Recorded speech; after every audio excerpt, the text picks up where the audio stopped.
Hi and welcome back to my channel.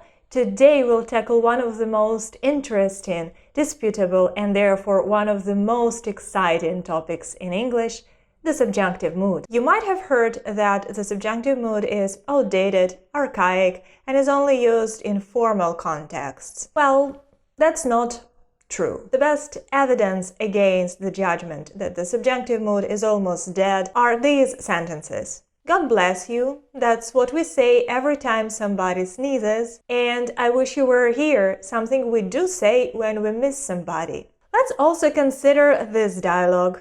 It's raining again. If it weren't, I could finally wear my new suede shoes to work. Yeah, I wish I lived in a warmer and drier place. It would be great if there weren't any changing of seasons, wouldn't it? Wouldn't we be bored if we had one never-ending summer? Yeah, but how awesome it would be to wear only light clothing.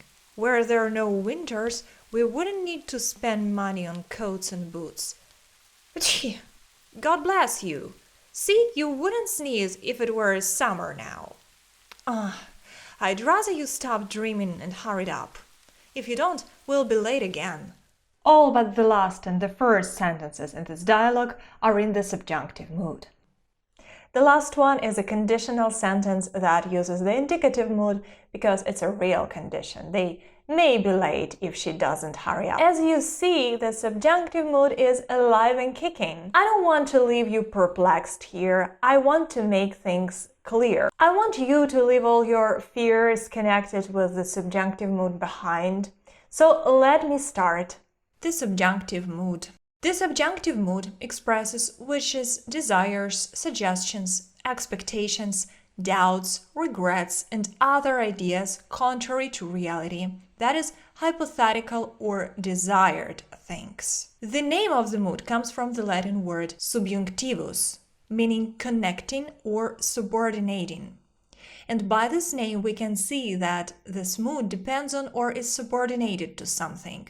And this something is the verb that is placed in the beginning of the sentence. It is important to know that today the subjunctive mood in English is used predominantly in subordinate clauses. Let's look at some examples. She suggests that we keep it to ourselves. It's a suggestion, it's not a fact.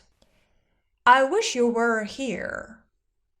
It's a desire, but not a fact. In the first sentence, the verb suggests is in the indicative mood, and this is the verb to which our subjunctive is subordinated. After the verb suggests goes a clause, a subordinate clause, in which we must use the subjunctive mood. So the verb keep in the subordinate clause is in the subjunctive mood. I wish you were here.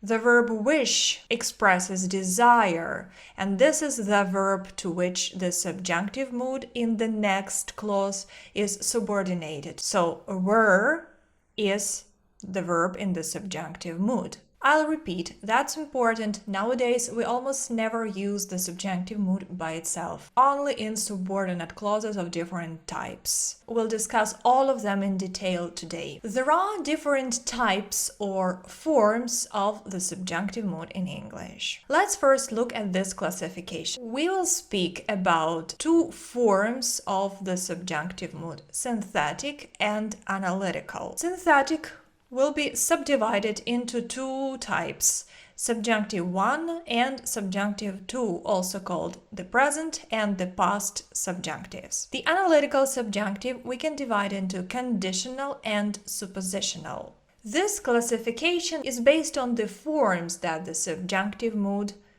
can take. It can be synthetic in its nature and it can be analytical. Now we have a different classification, and that's a classification according to its meaning, according to what we can express with the help of the subjunctive mood. Now on your left you see the classification according to form, which gives us the synthetic and the analytical subjunctives. And on your right, you see another classification according to meaning. According to meaning, we have mandative, volitional, and formulaic subjunctive. Obviously, the so-called mandative subjunctive deals with orders and commands. The volitional subjunctive deals with volition, desires and wishes. And the formulaic subjunctive embraces all those set expressions that we have in the language, like God bless you, long live the king, and so on and so forth.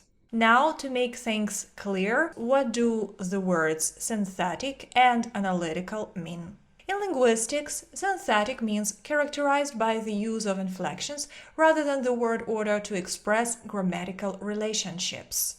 The word synthesis means the composition or combination of parts to form a whole. Synthetic fabric, for example, created of different components.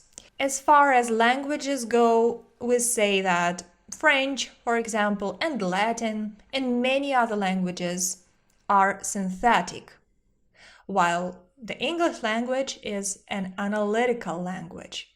Why? Because it doesn't have those inflections that form connections between words. English uses word order to express grammatical relationships, right? Analytical means characterized by the use of function words and word order rather than inflections to express grammatical relationships. This makes English one of the simplest languages to learn. It might not be easy to read, but it is definitely easier than many other European languages because you don't have to memorize different inflections. So to sum it up, synthetic means such that uses inflections that changes words. Analytical means such that uses word order and function words instead of using inflections. This is something that we'll need to understand different types of the subjunctive mood. Let's take another look at this classification, because now we'll be speaking about Subjunctive I, which falls under the category of the synthetic subjunctive. So Subjunctive I, also known as the present subjunctive. The verb to be doesn't change at all. So we have I be, we be, you be, she, he, it be, they be. The rest of the verbs in the language go in their first form, that is the infinitive without the particle to.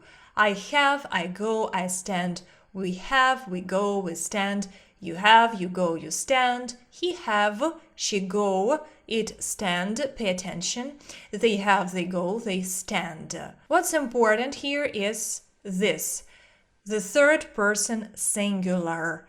You still have the first form of the verb without any endings. He, have, she, go, it, stand. In the indicative mood, you would say he has, she goes, it stands. But in the subjunctive mood, the forms of these verbs do not change. They don't differ from their infinitive forms.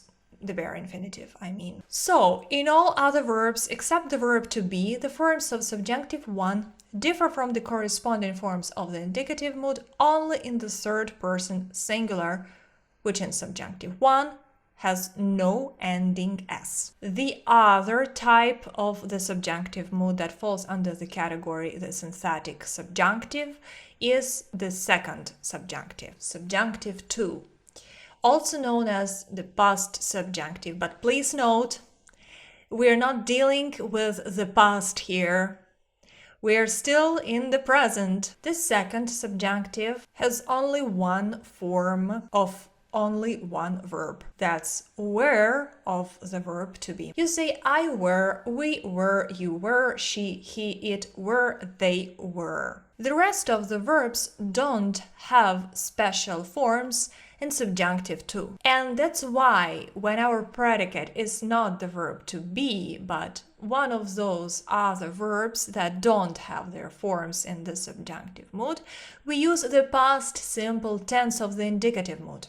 Past subjunctive, as this type of subjunctive is sometimes called, is merely a name.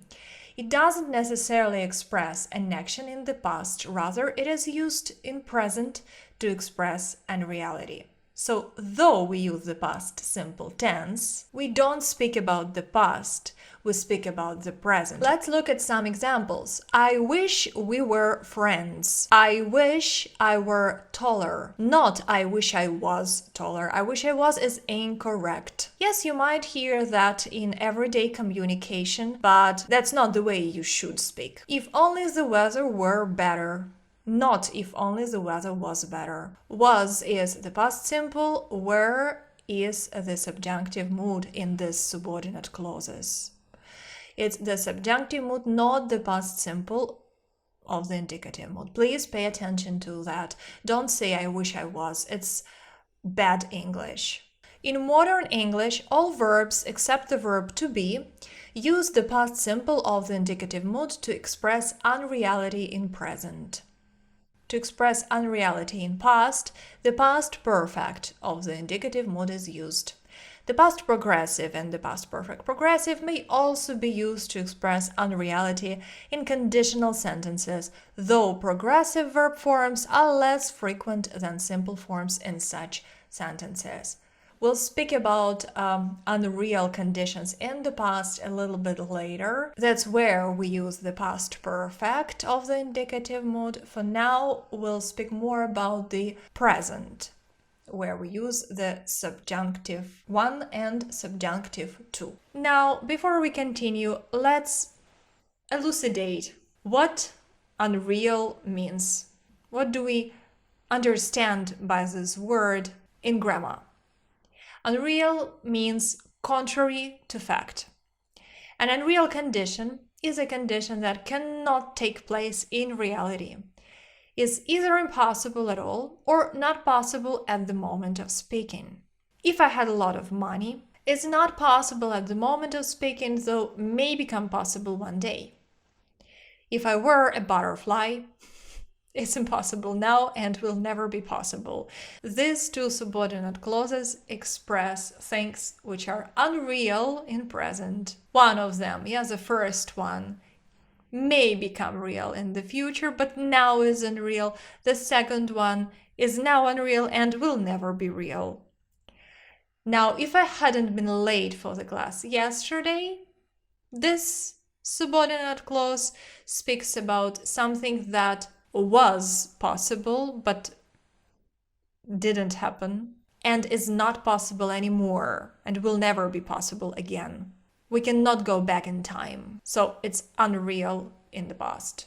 I wanted to highlight it because I know that the word unreal perplexes some of my students and creates ambiguity. So to clarify that, I will repeat. Unreal means something which is contrary to fact. Now let's go to the analytical forms. You remember our classification according to forms, right? To forms of the subjunctive mood. So the analytical forms of the subjunctive mood consist of the mood auxiliaries such as should, would, may or might, and shall, and the bare infinitive of the notional verb. The bare infinitive is the infinitive without the particle to. Should you ever come back to London, call me.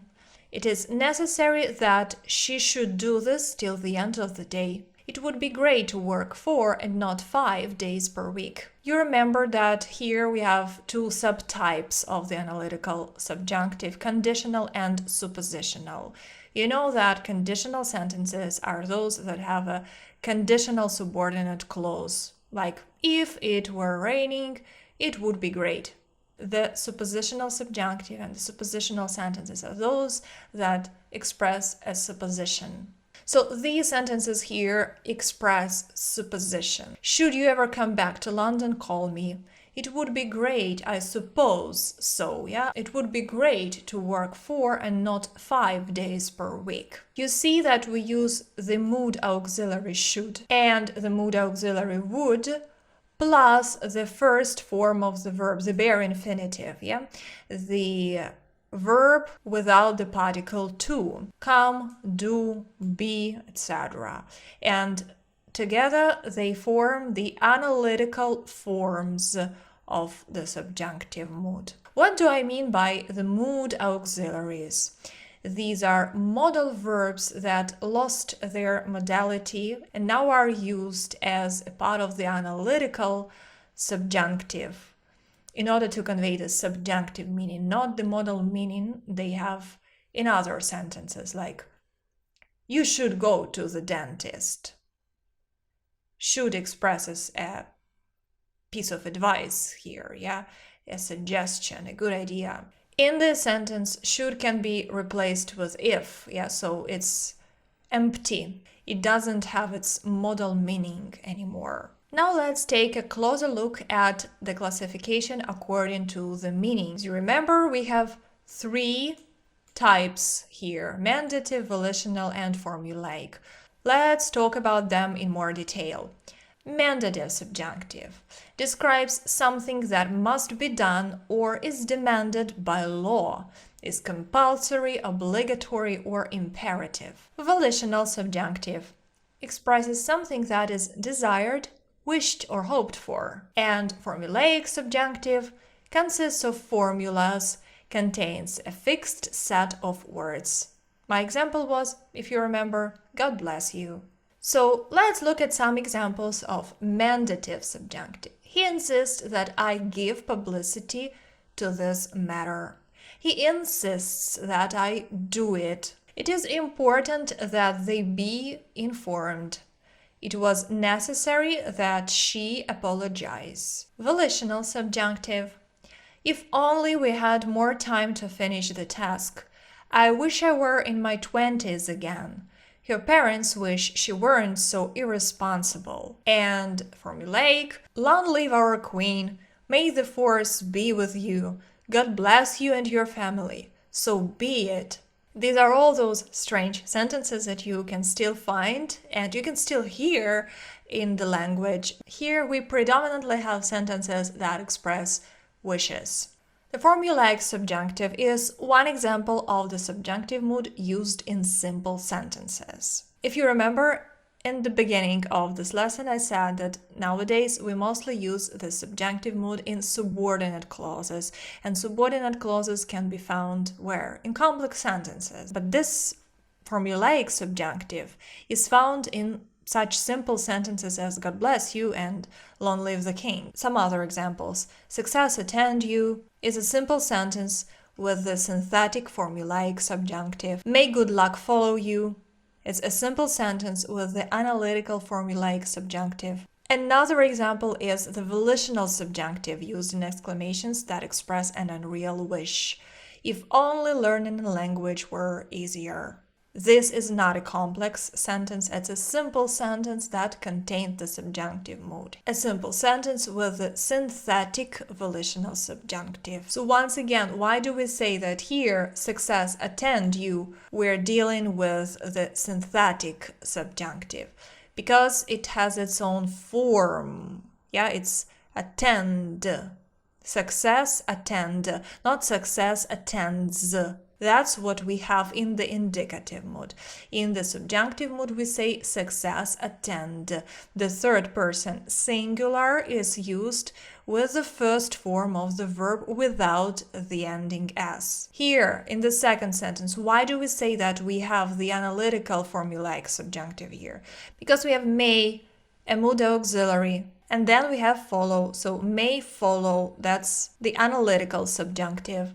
And in this last example, if only learning a language were easier, what do we have? We have were, which is the synthetic subjunctive by its form and by its meaning. It's the volitional subjunctive. It expresses somebody's volition, somebody's will. This synthetic subjunctive is the so-called present subjunctive or subjunctive 1, attend.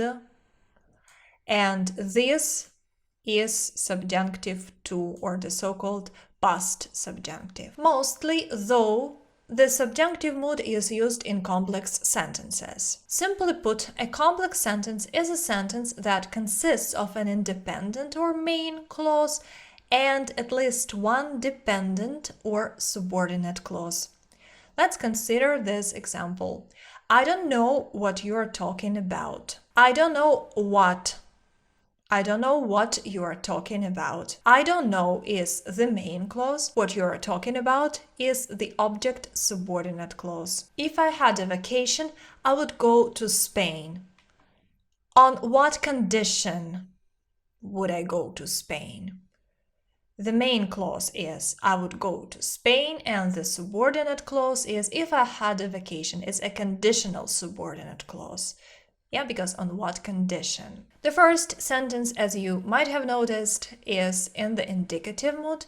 The second sentence is a conditional sentence, and it is in the subjunctive mode. The subjunctive mode is used in complex sentences in conditional clauses, in adverbial clauses of purpose, in adverbial clauses of concession, in adverbial clauses of time, in adverbial clauses of comparison or manner, in predicative clauses, in subject clauses, in object clauses, and in attributive clauses, so pretty much in every type of clause. We'll discuss them one by one in detail, and we'll start with conditional sentences and conditional clauses. So the subjunctive mood in conditional sentences can be used both in principal and in subordinate clauses. It is used in subordinate clauses to express an unreal condition, and it is used in principal clauses to express an unreal consequence. Let's see. The world would be a more boring place if there were no cats. The principal clause is the world would be a more boring place. The analytical subjunctive is used. Would plus the bare infinitive is the analytical subjunctive. If there were no cats is the conditional subordinate clause. The synthetic subjunctive is used. If there were no cats, that's subjunctive II, or the so-called past subjunctive. Would be is the analytical subjunctive, and where is the synthetic subjunctive, or subjunctive II. More examples. If I lived in a warmer climate, I would plant palm trees in my garden. If I lived in a warmer climate is the conditional subordinate clause. The synthetic subjunctive is used. I would plant palm trees in my garden is the principal clause. The analytical subjunctive is used. Would plus the bare infinitive. Were you two of the same age, you would have more common interests. Were you two of the same age is the conditional subordinate clause. The synthetic subjunctive is used, and you would have more common interests is the principal clause, and the analytical subjunctive is used here. Would plus the bare infinitive. If I were younger, I could dance all night long. If I were younger is the subordinate clause, and the synthetic subjunctive is used. I could dance all night long is the principal clause, and the analytical subjunctive is used. Could plus the bare infinitive. If it weren't so early, we wouldn't be able to enjoy the exhibition on our own. If it weren't so early, the conditional subordinate clause and the synthetic subjunctive is used. We wouldn't be able to enjoy the exhibition on our own is the principal clause, and the analytical subjunctive is used. Would not plus the bare infinitive. I hope that's clear. Let's move on. An unreal condition may refer to the future when we suppose that a situation or an action may become possible in the future. Such unreal condition referring to the future is often expressed by the mood auxiliary should plus the analytical subjunctive. In such cases, the indicative or the imperative mood is often used in the principal clause. This use of the subjunctive mood is also called the suppositional subjunctive. Let's look at some examples. If I should ever see her again, I shall tell her about my feelings. Should he get another ticket for speeding, don't pay for him. We suppose that such situations may take place. Let's take a closer look at these two sentences. If I should ever see her again, I shall tell her about my feelings. If I should ever see her again is the subordinate conditional clause, and the analytical subjunctive is used here, should plus the bare infinitive. It's an unreal condition referring to the future. I shall tell her about my feelings is the principal clause, and the future simple of the indicative mood is used. Now, should he get another ticket for speeding, don't pay for him. Should he get another ticket for speeding is the subordinate conditional clause with the analytical subjunctive should plus the bare infinitive, because again it's an unreal condition referring to the future. The main clause here, don't pay for him, is in the imperative mood. It's a command or an order. Let's move on. Now let's talk about unreal conditions in the past. In sentences of unreal condition referring to the past, also known as conditional 3, the past perfect tense of the indicative mood is used in the subordinate clause. In the principal clause of such sentences, we use the analytical subjunctive composed of the mood auxiliary would and the perfect infinitive. Let's illustrate that with examples. If you had been at home last night, you would have heard the phone call. If you had been at home last night is the subordinate conditional clause. The past perfect tense of the indicative mood is used here. Had been. You would have heard the phone call is the principal clause. Would plus the perfect infinitive are used. Have heard is the perfect infinitive. Had I not been to that place before, I wouldn't have believed you. Again, had I not been to that place before is the subordinate clause, and we see the past perfect tense of the indicative mood here. The word order in this clause is inverted. Had I not been. Yeah, not if I had been, but had I not been. And the main clause or the principal clause is I wouldn't have believed you. Again, we see would and not in this case, and the perfect infinitive, have believed. Why do we need to invert the word order here? Well, we may do that if we want to, in order to make the sentence more emphatic. It's possible only with some conditional sentences. We'll talk about that a little bit later. In conditional sentences of real condition, that is conditional 0 and conditional 1, the indicative and not the subjunctive mood is used. I hope that's clear, because they are real. Yeah, they don't speak about something which is contrary to reality and will never be true, but they speak about situations and actions that may take place in the future or do take place in our everyday life. 0 conditional. Yeah, it speaks about things that happen always, like laws of nature or our habits. Her eyes get tired if she reads a lot. Every time she reads, her eyes get tired. Conditional 0. It's a condition that is always true. I'll go to the beach on Sunday if the weather permits. Conditional 1. This may become true in the future on the given condition. So it's only logical that the subjunctive mood is not used in these conditional sentences. Though if is the most common conjunction used in sentences of real and unreal condition, adverbial clauses of condition may also be introduced by in case, suppose, provided, and unless. Suppose they offered you a job. Would you accept it? Suppose they offered you a job is the subordinate conditional clause. Would you accept it is the principal clause. Also, adverbial clauses of condition may be introduced without any conjunctions. It is possible when they contain verbs were, had, could, and should. Such clauses have inverted word order. We have already seen such an example in this lesson. Do you remember? Where are you? I would never drop my studies. Where are you is the subordinate conditional clause, and I would never drop my studies is the principal clause. You can also say if I were you. If I were you is a classical word order, while where are you is an inverted word order. Let's look at some other examples. Should he call? Tell him I'm not in the office. Had I not lived with him for 20 years, I wouldn't have believed what he said. Could I speak his language, I would persuade him. How different my life would be now had there been the internet when I was young. Okay, so far we have discussed 3 different types of conditional sentences. Conditional 0, conditional 1, which do not use the subjunctive mood, they use the indicative and the imperative moods. We also discussed conditional 2, it's where we say, if I were you, I would do this or that. And these are the sentences where you see both the synthetic and the analytical subjunctives. And we discussed conditionals of the 3rd type. Now, there are also conditional sentences of mixed types. For example, when the condition refers to the past and the consequence refers to the present. We will talk about them in a separate lesson dedicated to conditional sentences, because these types of conditional sentences will tell us nothing new about the subjunctive mood. And our focus today is the subjunctive mood. So let's see where else we can find the subjunctive mood. In subordinate clauses of purpose.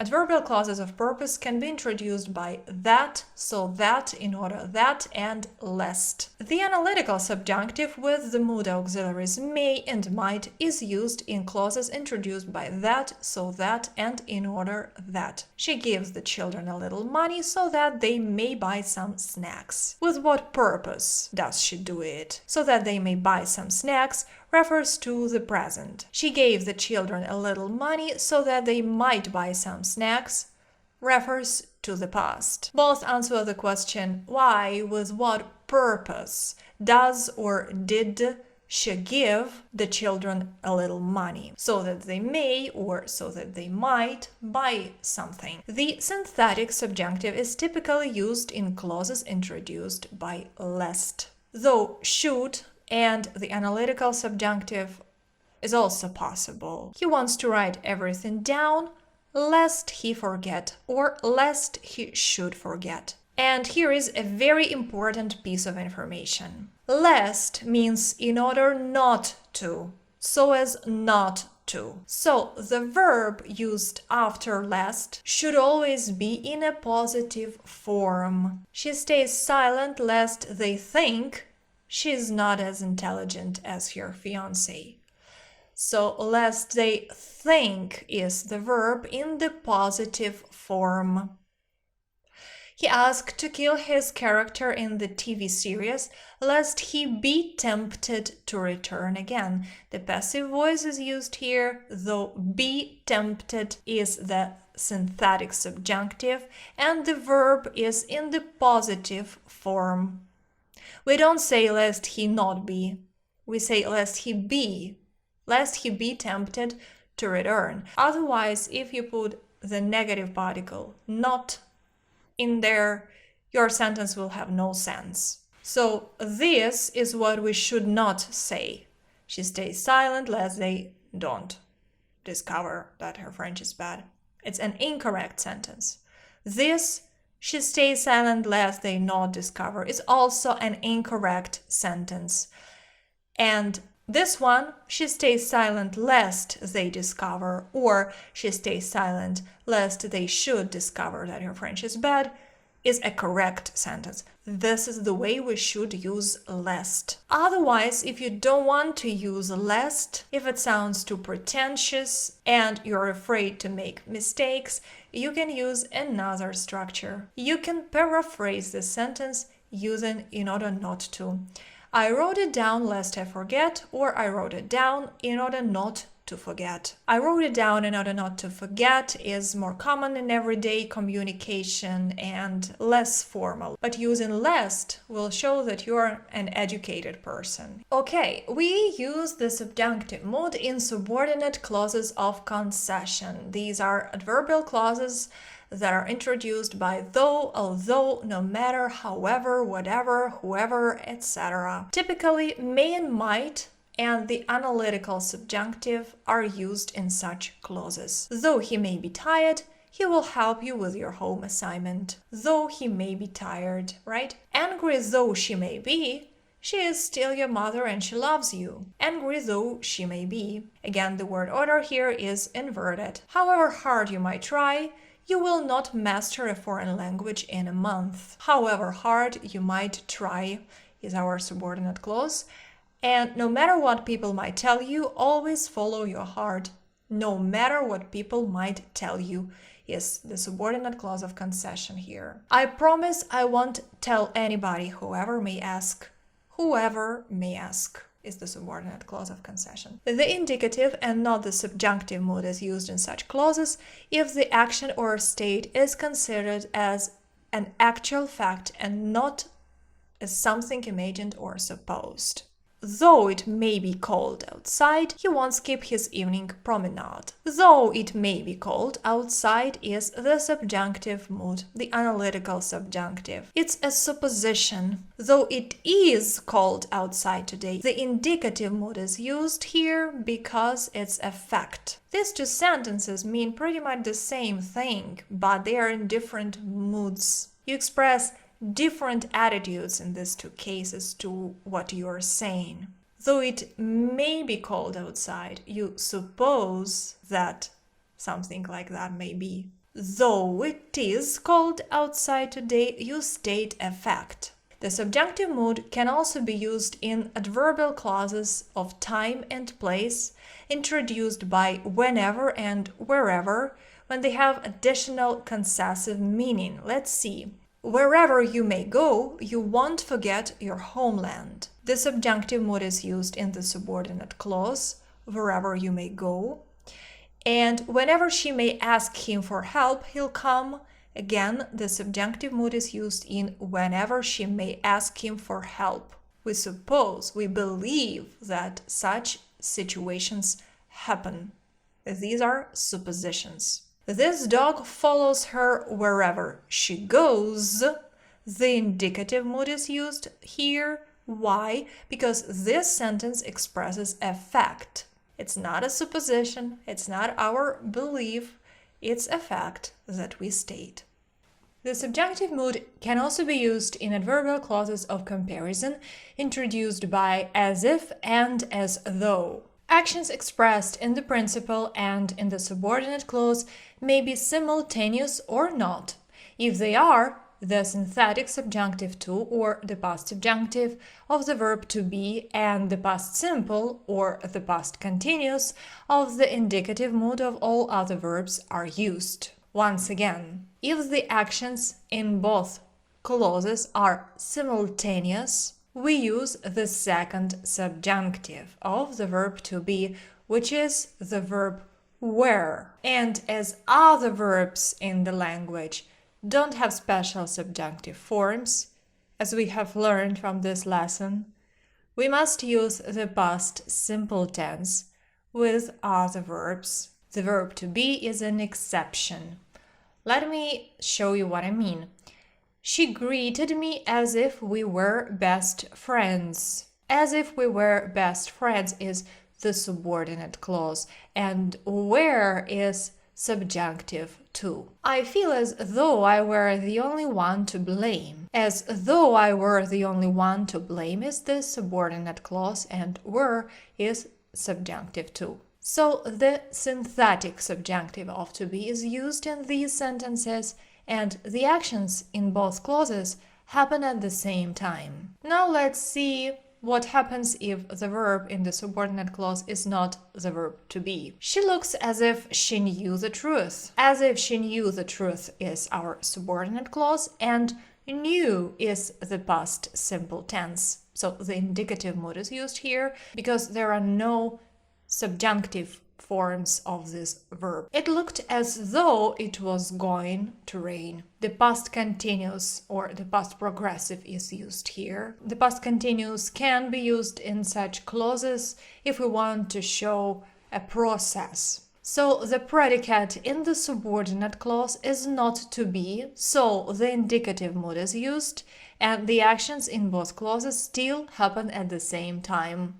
Now let's see what happens if the actions in both clauses happen not at the same time. If the actions in the principal and in the subordinate clauses are not simultaneous, The past perfect tense of the indicative mood is used to express the preceding actions prior to those that are expressed by the verbs in the principal clause. She greeted me as if we were best friends. Subjunctive II. The actions in both clauses happen at the same time. She greeted me as if we had been friends for many years. The action in the subordinate clause preceded the action in the main clause, so the past perfect of the indicative mood is used. She looks as if she knew the truth. The past simple is used because we don't have special forms of subjunctive II for the verb to know. She looks as if she had been told the truth. The past perfect is used because the actions here are not simultaneous. The action in the main clause and the action in the subordinate clause don't happen at the same time. The action in the subordinate clause preceded the action in the main clause. The subjunctive mood can also be used in predicative clauses, when the subject of the main clause is expressed by an abstract noun such as wish, idea, suggestion, aim, decision, and similar words. The synthetic subjunctive is used in the predicative clause. What is the predicative clause? The predicative clause has the same function in the complex sentence as the predicate in the simple sentence. There will be a separate video on different types of clauses on this channel a little bit later, so subscribe. Let's look at some examples. Her wish is that the ceremony be conducted in the open air. Mike's suggestion was that we rent a bus for our summer trip.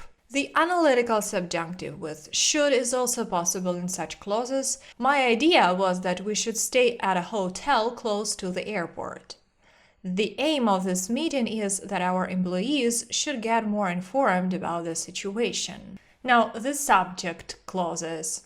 The analytical subjunctive with should or the synthetic subjunctive is used in subject clauses after a principal clause of the type it is necessary that. We're dealing with the mandative subjunctive here because the words that are found in this structure usually express command or request. Let's look at this formula. So, to form complex sentence with a subject clause where the subjunctive mood is used, we have to follow this pattern. It is or it was, necessary, advisable, important, right, requested, recommended, obligatory, desirable, vital, and so on and so forth. Different adjectives can be used here, but all of them express a necessity or request, something which is obligatory, something which is necessary to do. Then we follow with that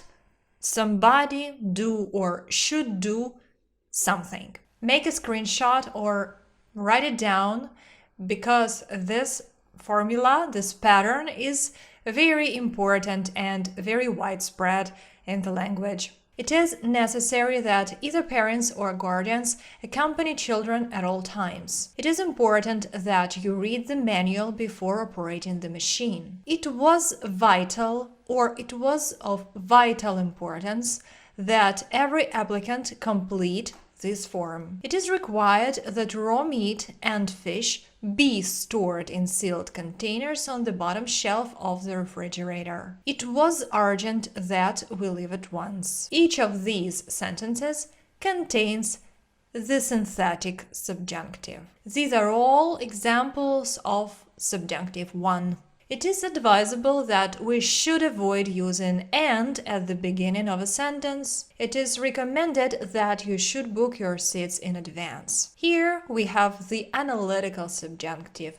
Should and the first form of the verbs are used. Please note that in modern English there are several ways to form the subject clauses of this type. You can say it is urgent that she leave at once, the synthetic subjunctive is used. It is urgent that she should leave at once, the analytical subjunctive is used. You can also see the indicative mood used in such clauses.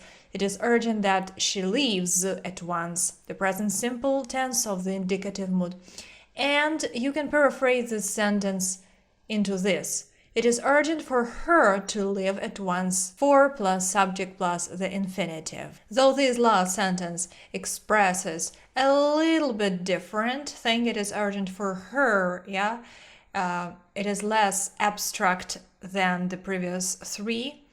Still, it's more or less the same. We can also see the subjunctive mood in object clauses, namely in so-called wish clauses. Wish clauses express things that are desired but unattainable, contrary to fact. I wish I were younger. He wished he were famous. She wishes her son were more diligent. These are wish clauses, and the second subjunctive is used here. The synthetic subjunctive of to be is used as the actions in the main and the subordinate clauses are simultaneous. Let's look at other sentences where the predicate of the subordinate clause is not the verb to be. He wishes he had a better paid job.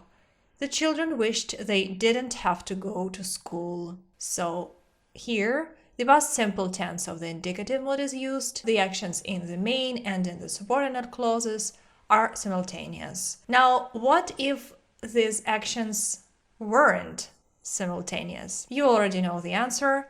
We would use the past perfect tense. I wish I had seen the Taj Mahal. My aunt wished she had never got married. Here, the past perfect tense is used because the actions in the main and in the subordinate clauses are not simultaneous. The actions in the subordinate clauses preceded the actions in the main clauses. These clauses are object clauses because they answer the question what. I wish what. She wishes what. And they are also called wish clauses because they are preceded by the verb wish. The analytical subjunctive with would can also be used in such clauses, but it can only be used if all three of these conditions are met. The sentence refers to the present or future, the subject in the main clause and in the subordinate clause are different, and we want to express request or annoyance. I wish she would mind her own business. This sentence expresses annoyance. I wish you would stop whining. The same. I don't like your whining. I wish my students would be more attentive. Request. I wish he'd come around to us oftener. Again, a request. These sentences are a little bit emotionally colored. If you drop would and use the synthetic subjunctive of the second type instead, they will become neutral. I wish she minded her own business. The past simple actually will be used here because mind doesn't have its form of the subjunctive mood. In this third sentence, though, I wish my students would be, you can say, I wish my students were more attentive, and this will be the synthetic subjunctive, and the sentence will be neutral, not emotionally colored. Here is another important piece of information that will hopefully make things easier and will show you a pattern.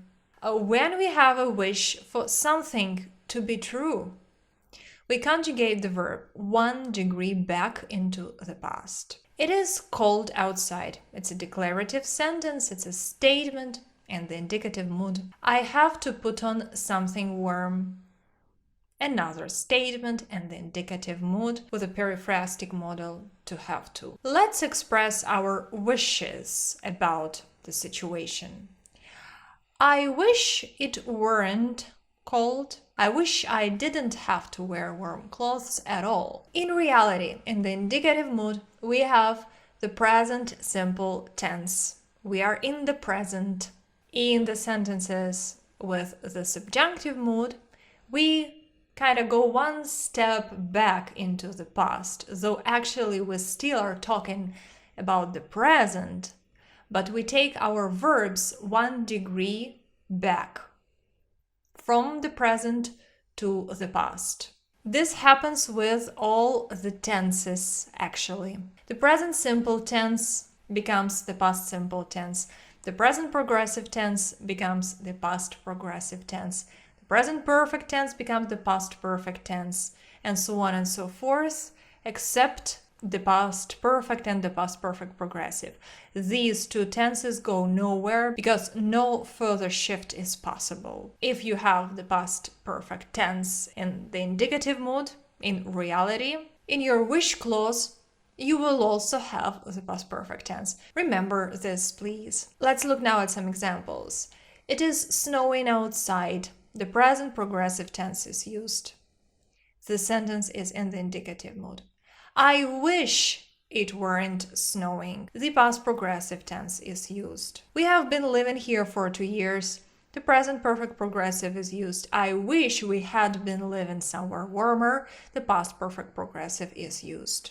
We went 1/10 back. He had started smoking before he was 18. The past perfect is used. He wishes he hadn't started smoking at all. The past perfect is still used in the subordinate clause because we cannot go any further back.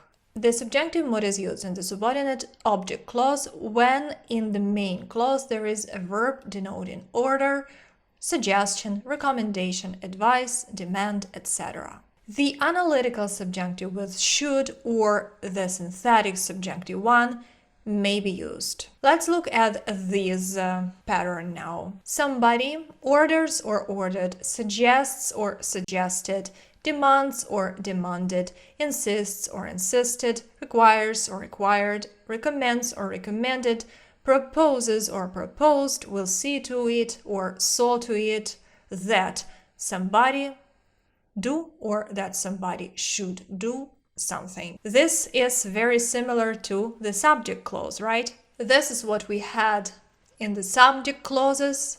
This is what we have in the object clauses. So now these are not adjectives but verbs, but they express the same ideas. Something is necessary, something is demanded, requested, suggested, recommended, etc. The manager insists that everything should be ready by 3 p.m. I will see to it that the children should not be left unattended. Helen suggests that the guests should receive symbolic presents. The analytical subjunctive with should is used in the object subordinate clauses. He ordered that you remain here and guard the supplies. The people demanded that the law be adopted. The citizens propose that the street be given a new name. The synthetic subjunctive one is used in the object subordinate clauses. It's actually up to you whether you use the analytical subjunctive or the synthetic subjunctive in these clauses. The only difference is that the synthetic subjunctive in object clauses is more formal. Let's compare once more these object and subject clauses. Helen suggests that the guests should receive symbolic presents. That the guests should receive symbolic presents is an object clause. It answers the question what. Helen suggests what. It is suggested that the guests should receive symbolic presents is a subject clause. That the guests should receive symbolic presents is suggested. The clause functions as the subject. The citizens propose that the street be given a new name. That the street be given a new name. An object clause. The citizens propose what?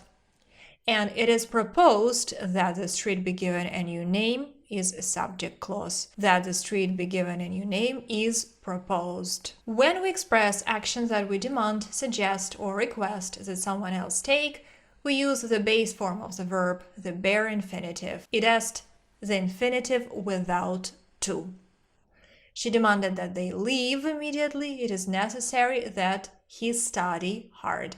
But when we issue direct commands using imperative sentences, we are no longer using the subjunctive mood. Instead, we are using the imperative mood. Compare. Close the door is the imperative mood, while I demand that you close the door is the subjunctive mood. The next type of clauses where we can find the subjunctive mood is the attributive clauses modifying the noun time. After it is time and it is high time, we use the subjunctive mood. It is time I were at the office. It is high time she were fully dressed. The synthetic subjunctive of to be is used, right? It is time you hung up the phone. It is high time you were packing your bags. The past simple and the past progressive of the indicative mood are used. Please keep in mind that when we use the past progressive tense, we don't say was, we always say were. Yeah, so even if the subject of the sentence were I, yeah, or he, we would still say it is high time that he were packing his bags. It is time we should go home. It is time I should tell them the truth. The analytical subjunctive is used. These particular clauses with should are less common though. You can also hear the indicative mood used in such clauses. It is time she were fully dressed. It is time for her to be fully dressed. Both sentences are correct. Now let's talk about the so-called emotional should. Remember I mentioned mood auxiliaries in this lesson. I told you that these are the modal verbs that lost their modality, lost their modal meaning, and now are used as a part of the analytical subjunctive. So here we'll be speaking about should that is used this way and has no additional meaning, no modal meaning, but is used in particular types of sentences in order to express the speaker's attitude to reality. You might also hear the expression empty should. Why is it empty? Because it doesn't have any modality in such sentences. The subjunctive mood may be used to express an emotional attitude of the speaker to real facts. The analytical subjunctive with should is used in such sentences. It is strange that they should hire someone like her. It is a pity she should be so envious of her own sister. It is unbelievable that this man should become our mayor. These sentences express somebody's attitude. It's strange or it's a pity. That, and then you have the subordinate clause with the analytical subjunctive and should. Should here doesn't have the same meaning as it has when it functions as a modal verb, like in this sentence. You shouldn't be rude to your parents, or should I mop the floor? It's a different should. It's empty. Please note that the indicative mood is also possible in such sentences. It is strange that they have hired her. It is a pity she's so envious of her own sister. Of course, it's more correct to use should because it's your attitude. It's the attitude of the speaker towards the situation.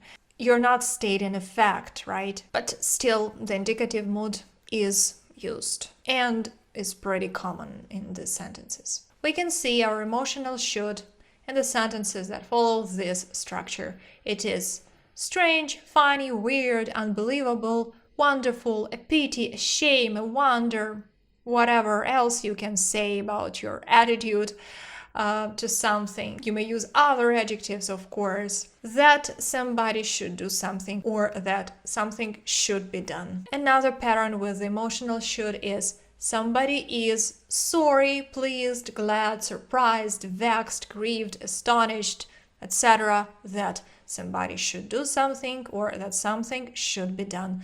Let's look at some examples. I am sorry that you should go through this. She is grieved that they should part their ways for good. For good means forever, by the way. The perfect infinitive is used after should if the action of the subordinate clause happens prior to the action of the main clause. Again, this is something that we have already touched upon in this class. When we want to show priority, we use perfect. We use the past perfect tense or we use the perfect infinitive. In this case, it is the perfect infinitive. It is strange no one should have heard about this man before. He felt pleased that they should have considered his works innovative. It's absolutely impossible that he should have said it. Now we say that it is strange that no one should have heard about this man before. We are speaking about a period of time that preceded our now. He felt pleased. This clause is in the past, though In the subordinate clause, we'll speak about something that preceded that past. Thus, again, the perfect infinitive should be used. No matter where you start, whether you start from the present or from the past, when you want to show that something happened before, you use the perfect infinitive with should, not the simple infinitive. And of course, the perfect infinitive is also bare. We don't use the particle to. There are two beautiful structures in the language, would rather and would sooner. You can find them around the subjunctive mood. Would rather and would sooner plus a subordinate clause with the subjunctive II of the verb to be or the past simple tense of the indicative mood is used to express that we would like someone else to do something, or vice versa, to say that we don't want them to do something. Let's see what I mean. I would rather you smoked outside. I would rather you didn't smoke in here. James would sooner I were absent at his wedding. Francesca would sooner I returned the books I borrowed. What do we see? I would rather you did or you didn't do something. The past simple is used here, and James would sooner I were, the subjunctive II of the verb to be is used. These sentences mean that somebody wants somebody else to do something, or vice versa. He or she doesn't want somebody else to do something. I would rather you smoked outside. I want you to smoke outside. I would rather you didn't smoke in here. I don't want you to smoke in here. James would sooner I were absent at his wedding. James doesn't want to see me at his wedding. Francesca would sooner I return the books I borrowed. Francesca wants me to return the books I borrowed. Let's also look at this question. Where would you rather I park my car? Where do you want me to park my car? All these sentences speak about the present. And what would we use if we wanted to speak about the past? Of course, we would use the past perfect tense. What would you rather I had done at that moment in the past? What did you want me to do there and then? I would rather you hadn't invited my ex-boyfriend in the past. We are talking about a situation that has already happened in the past. Let's sum up the main points of our class today, and then let's take a quick test. The subjunctive mood is used in different types of sentences to express non-facts, i.e., actions and situations that are contrary to reality. Wishes, desires, hopes, expectations, suggestions, recommendations, requests, and different attitudes to situations. In English, we differentiate between the synthetic subjunctive and analytical subjunctive, the one that is used with the mood auxiliary. In modern English, the subjunctive mood is weakly inflected and thus is often replaced by the indicative mood, though is still preferred in formal language. Now, a quick test. Which of the following is not something the subjunctive mood can express? Wishes, suggestions and requests, facts, regrets, conditions. Facts. The subjunctive mood cannot express facts. Facts are expressed by the indicative mood. Which of the following sentences contains the subjunctive mood? Please turn off the radio, I'm trying to sleep. I wish I hadn't bought that old BMW. It was an impulse purchase. You should have changed the address in your driver's license long ago. I'd rather you were with us on such an important a day. And do come in. I'd rather you were with us on such an important day. Were is the synthetic subjunctive. And the last one, attention, which of the following sentences does not contain the subjunctive mood? I wish he would pick up his clothes off the floor. She suggests that we should go out on Friday night. I hate being cold all the time. If only I lived in a hot country. I am shocked that they have fired him. It is surprising that she should be among the finalists. I am shocked that they have fired him. Though we can use the subjunctive mood in such sentences with emotional should, we can also use the indicative mood. So this sentence contains the indicative mood. I am shocked that they have fired him. The present perfect tense is used. Congratulations to all of you who have watched this video till the end, because now you have answers to all the questions you might have about the subjunctive mood. I have demonstrated how the subjunctive mood is used in different types of clauses, different types of sentences. I know that many of you consider this topic to be very complicated. I sincerely hope that having watched this video, you don't think that the subjunctive mood is a complicated thing anymore. I encourage you to use it in your everyday communication, as it will definitely make your English sound better. If you have any questions to me, please leave them down below. Subscribe to this channel if you don't want to miss other lessons on the English grammar, and see you in the next video.